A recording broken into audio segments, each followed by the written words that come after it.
Ano naman masasabi ni Inday Sara sa mga mahihirap? There is nothing happening in our economy. Yung mayaman, mayaman pa rin.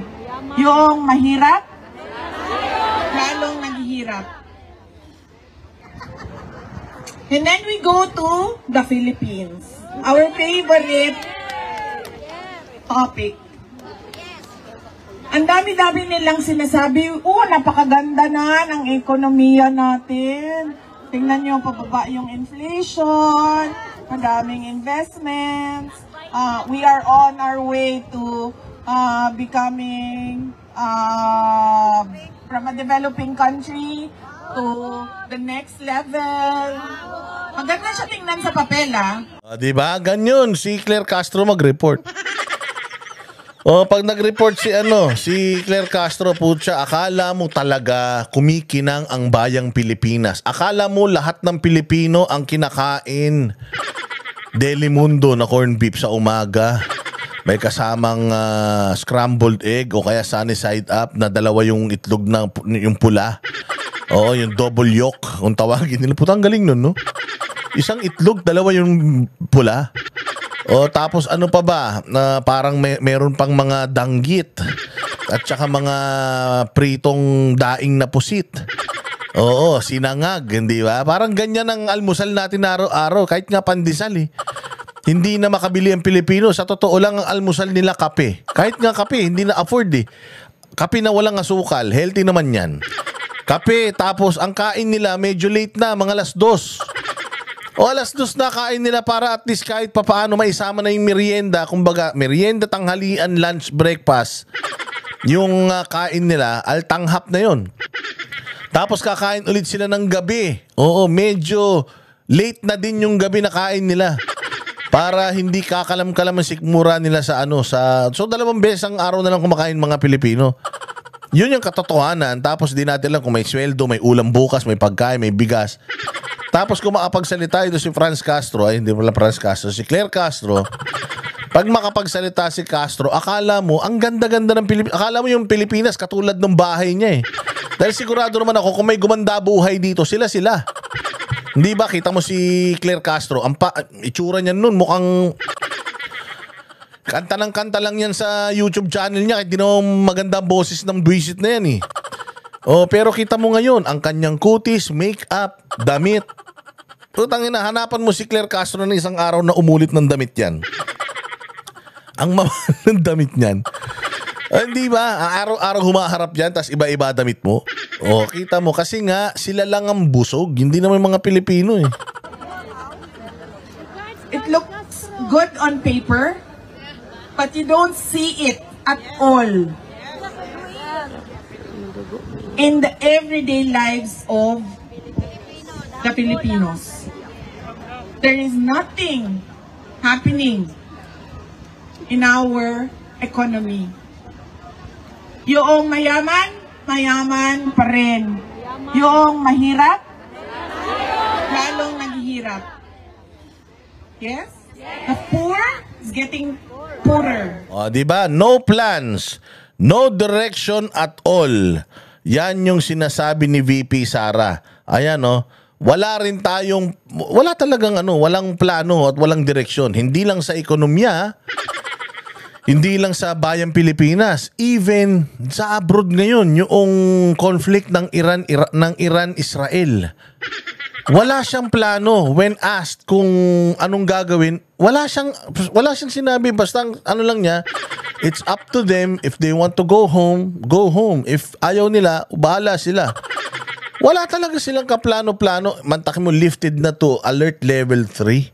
Nag-alala nga kayo sa mga staff na pinadala nyo dyan, tapos yung mga OFW na dapat pauwiin nyo dito, hindi nyo kayang gawin. Nung si Pangulong Duterte, gumastos pa kayo ng taxpayers' money.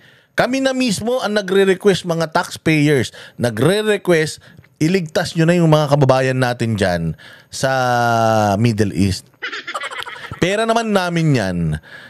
Iano nyo na, gastusin nyo na. Huwag nyo nang ibulsa, gastusin nyo na. Kaya nga sabi ko huwag nang magsona si Bongbong. Yung perang gagamitin doon, pambili na lang gasolina. noong eroplano. Baka sakali makapagpauwi tayo 100 Pilipino, malaking bagay po yan. Wag magsusona ka 20 million. Tapos putang ina, magsisinungaling ka lang naman dun. Alam naman na namin na kasinungalingan mo eh. Mag-podcast ka na lang, ganun din naman. Parang sona rin naman yun, walang kakwenta-kwenta. O para at least yung mga Pilipino makauwi na dito sa Pilipinas. So walang direksyon. Even ngayon, baha. O. Di ba last year, 5,500 flood control projects, baha. Isang taon na nakalipas, sona na naman. Baha na naman. Yun ang dapat na hinahanap natin. Ano nangyayari sa 1.4 billion na pera ng Pilipino na binabayad para sa flood control project? Bakit konting ulan? Bahang-baha. Ito yung baha sa Banawe. Tayo na naging submarine lahat ng mga sasakyan dyan. Saglit na ulan pa lang yan, ha? Ulan na isang araw pa lang yan, ganyan na tayo. Tapos meron kayong flood control. Ano na naman nagdadahilan nyo dyan? Kaya nga sabi ko sa mga loyalista, bago kayo magyabang sa amin, higupin nyo muna nila Bongbong lahat ng baha. Utang imbakin nyo na. Total yan naman ang kanyang sona nung nakaraan. Lahat ng tubig ulan, iimbakin. Oh, asan na yun? Sinimulan nyo na ba yung pag-iimbak ng tubig baha? Mga hinayupak kayo, diretso. There is nothing happening. Kung mayaman, mayaman pa rin. Yung mahirap, lalong naghihirap. Yes? The poor is getting poorer. And you know, kapag sobrang dami ng mahihirap, tumataas talaga ang krimen. Because the lure of easy money is tempting them every day. Kaya dumadami ang scammer sa Pilipinas. Mag-ingat kayo, mga kababayan namin earning in dollars, because target kayo ng scammers. Investment scam, tech scam, lahat na ng, even fellow Filipinos scamming their kababayan. Drugs, petty crimes, lahat yan. Oh, informal settlers. Nakikita natin yan. Huwag na tayong lumayo, ha? Para, makatotohanan yung example ko. Doon na lang tayo sa bahay namin at yung kasama namin sa bahay. Yung kasama namin sa bahay ay mas mataas pa yung sweldo nila sa kung ano yung required ng batas. Sa atin, sa kasambahay, they're not part of minimum wage. Sana all. Sana all, mantakin mo ang mga kasambahay nila VP Sara above minimum. Ay! Yung mga angels namin dyan. Libre nyo kami above minimum. Pag hindi above minimum pinapasweldo sa inyo ni Madam, magreklamo kayo sa akin ano natin yan, pangalanan natin yan.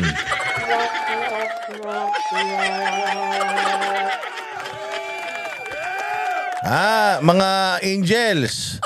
Pag kailangan above minimum, sabi ni VP Sara, yung mo sa kanya above minimum. Kayo dapat above minimum din. Pag hindi, banatan natin yung ma'am nyo. Akong babanat dyan. Pero, ang sa amin, sa bahay, more than minimum wage ang binibigay namin sa kanila. Dahil nakikita namin yung pangangailangan nila. Nagpapaaral ng anak, nagbabayad ng kuryente, nagbabayad ng tubig, kasi nakikita din namin yung kuryente, yung bill ng kuryente namin, yung bill ng tubig. Yeah, and that's how a leader of the household should think. Kasi ganito, hindi porket nakakamura ka, okay. Lagi mong tatandaan, tao din yan. Katulad mo, may personal na pangangailangan din yan. Katulad mo, may pamilya din na pinapakain yan. Katulad mo, gusto ring umalwan ng buhay niyan. Maayos naman ang lagay mo sa buhay, di ka naman naghihirap. Mano ba naman, maging magaling kang provider. Hindi lang sa pamilya mo, pati dun sa mga nag-aalaga sa'yo. Bigyan mo sila ng maayos, and they will treat you better. Ganun yun. O, kita mo, ganyan si Inday Sara sa mga kasambahay. Ganyan si Inday Sara sa mga constituents niya sa Davao. Definitely, if she will be president, ganyan siya sa mga Pilipino. Hindi niya hahayaan na siya lang ang mga alwa ng buhay. Tapos, di ba si Pangulong Duterte, hindi tayo pwedeng kumain dito sa Malacanang ng masasarap na pagkain kasi yung mga kasama natin dyan sa ibaba, naghihirap ang buhay nila. So, kailangan, para maintindihan natin yung struggle nila, kailangan mamuhay din tayo ng katulad nila. Di ba? Ganun naman talaga dapat ang leader. Kailangan kasama niya yung mga nagmamahal sa kanya sa hirap at ginhawa. Tubig namin. Makikita din ng asawa ko yung gastos sa grocery. So, ibig sabihin, ganun din yon sa kanila, sa mga kasama namin. Pero, kahit na more than minimum wage pa rin sila, naghihirap pa rin yung pamilya nila. Pag tinatanong ko, ano ba ang problema? Ang lagi nilang sinasabi, sobrang mahal ng mga bilihin. Sobrang mahal ng bigas. Yan ang laging sinasabi sa akin ng mga kasama namin sa bahay. So, there is nothing happening in our economy. O, diba? O, dyan pa lang, marami na tayong matututunan na kapag mahirap ang buhay, nandiyan dyan na krimen. At kapag kasi walang tao na gagawa na mas pipiliin ang magtrabaho ng illegal kaysa magtrabaho ng legal. Kasi lahat tayo ayaw natin ng stress, 'di ba? Yung stress kasi pag illegal, anytime pwede kang mahuli, baka ikamatay mo pa. Pero kaya nga kailangan natin palakasin ekonomiya, pataasin ang antas ng buhay ng mga Pilipino kasi kapag ginawa mo, walang taong pupunta sa masamang gawain, yung kakapit sa patalim. Kung meron naman siyang pinagkakitaan ng legal na makakatulog siya ng mahimbing, hindi siya patago-tago. Kaya nga si Pangulong Duterte, matatandaan ninyo yung mga pulis, tinaas niya yung sweldo nila. Kasi maraming kriminal na pulis nung panahon niya. Maraming kriminal na pulis, anong ginawa niya? Mga cotton cops, ang dami. Ang ginawa niya, tinaas niya yung pamumuhay ng mga pulis. Tinaas niya yung sahod, doble. Tapos sinabihan niya na, itinaas ko na yung sahod nyo, doble, maglilinis tayo ha. Lahat ng mga pulis na may kaso, iskalawag, ipatatapong ko lahat sa Mindanao. O bibigyan ko kayo ng pagkakataon, ayusin nyo yung ranks ninyo o magka-crackdown tayo. O kaya ang ginawa ng mga hayop, pinagpapatay nila yung mga asset nila, yung mga runner nila. Di ba? Kaya biglang nag-volume yung dami ng krimen. Tapos nung tinaas yung antas ng pamumuhay, yung may mga pulis pa ba na nagparticipate sa mga hulidap? May mga pulis pa ba na nangungutong? Minimal tunan nung panahon ni Pangulong Duterte. That is because inayos niya yung buhay ng mga pulis. So hindi na sila kumapit sa patalim at ng hulidap. Di ba? Ganun din sa mga Pilipino. If you itataas mo yung antas ng pamumuhay ng mga Pilipino, wala nang kakapit sa patalim, wala nang magko-call center ng mga scammer, wala nang maggaganon, wala nang mga bubudol-budol, wala na. Kasi nga, ang importante lang naman talaga sa buhay ng mga Pilipino, makakain, makapagpaaral, magkaroon ng maayos na tirahan, yung walang stress, ma-afford mo naman yung mga basic commodities. That's it. Yun lang naman talaga Kaya nga sabi ni Isko noon, lima lang yung kailangan mong i-focus. Peace and order, education, health, trabaho, 'di ba? Yun lang naman ang kailangan mo talagang i-focus Tsaka ano pa yung isa? Ano pa ba yung isa? Education. Basta yun na yun. Education, health, peace and trabaho. Education, health, peace and order, trabaho, at saka tirahan. Yun, importante yun. matouch mo yung 5 na yun, mapaunlad mo yung 5 na yun, wala ka nang poproblemahin. The rest will fall into place, ika nga. Oh. Ang boses ng masa, hindi natatakot. Katotohanan lang, di kami nalulunod. Walang bahid ng sismis, lahat ay totoo. Kahit sino ka pa, pag mali ka, babanatan ka. Walang pinipili kulay, wala kaming kinikilingan. Basta para sa bayan, kami lalaban. Pagdama palakpakan, pag mali banatan. Di matitinag, di matatakot, para sa bayan tuloy ang sigaw. Sa harap ng kamera, walang halong takot. Mga baluktot, lahat kayo'y tutumba. Ang hustisya at totoo, yun lang ang mahalaga. Kahit sinong harang, di kami matitinag.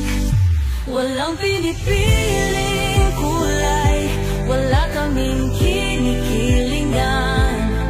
Basta para sa bayan, kami lalaban. Pag tama palakpakan, pag mali banatan. Di matitinag, di matatakot, para sa bayan tuloy ang sigaw. Kung nasa tama ka, ikaw ay aming kasama. Pero pag mali ka, handa ka na bang mabasag? Banateros kami, walang inuurungan. Dahil bayan muna, bago ang sarili.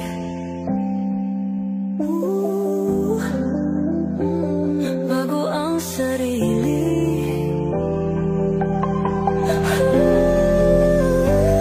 Pag tama palakpakan,